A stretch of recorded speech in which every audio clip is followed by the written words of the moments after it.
Here in Olympian's 5 must-know badminton doubles tips that will transform you from trash to flash in a matter of seconds. Today our special guest is Toby Ng, Olympian, Pan Am gold medalist, 6-time national champion with the highest world ranking of 16, teaching you this very special lesson. So I'm going to teach you 5 habits that you can use to improve your doubles game. The memory aid is actually to use each one of your fingers, and each finger will kind of give you a quick reminder of your habits. Our first habit is to stay low. And to remember this, the thumb is the lowest of your 5 fingers. So a lot of times you see in doubles, people kind of stand here, play defense. The idea here is you can improve your defense instantly, actually, by being a bit lower. Sometimes you can be even lower. The goal actually is, if you have the net, generally try and have your eyes below the tape. That's a very standard rule you can follow, and this will actually help. However, you can also be too low. The idea here is to be low enough that you can still move and get to the shuttle in time. Generally, most people can be a lot lower than they think. I would highly recommend you record yourself to see what you actually are in terms of your stance versus what you feel like. So the second habit, your index finger, your second finger, try to be ready for the next shot. So be ready for the second shot. So after you hit a shot, a lot of people try and win the rally on that one shot. They go back, big smash, and then they kind of stop.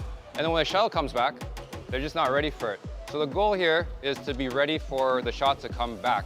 Give your opponents respect so that you're ready and you can expect the shot to come back. So after a big smash, be ready for another one in case you have to hit that second one. Okay, so the third one, rack it up. The middle finger here, because it's your third finger. The easy memory aid here is rack it up and not middle finger up.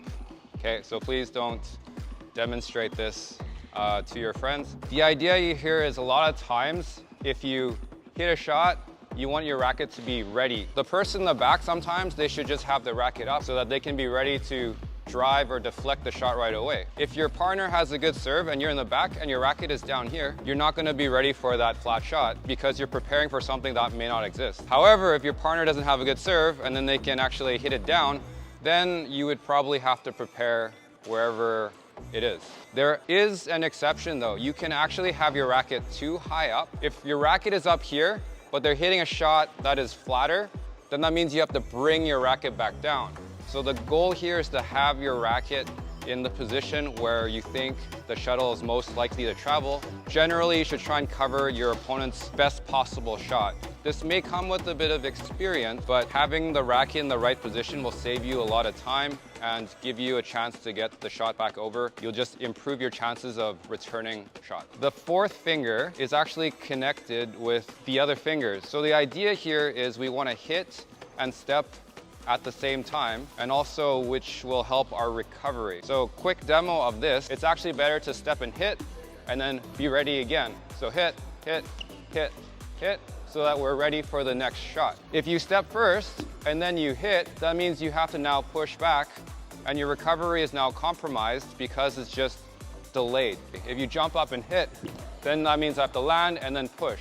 If I can land at the same time, I can be ready faster to go from one side to the other side. One extra tip for people is that it's easier to push back my weight on the back foot. I can actually step and come back a lot more efficiently. So our final habit is our pinky, which is our shortest finger, a short swing. But let's say if you want defense on front court, the more you expect the shot to come back quickly, the better it is to have your swing short.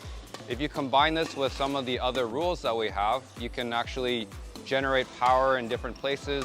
So a lot of this is generally done with more finger power, meaning that you can relax the grip and squeeze, but we will save that for another video. So you might be wondering, there's 5 habits and you just like, I just want to work on one right now. Which one should I work on? I would kind of assess everything and just work on the weakest one. Then you can kind of move on to see which is the new weakest one.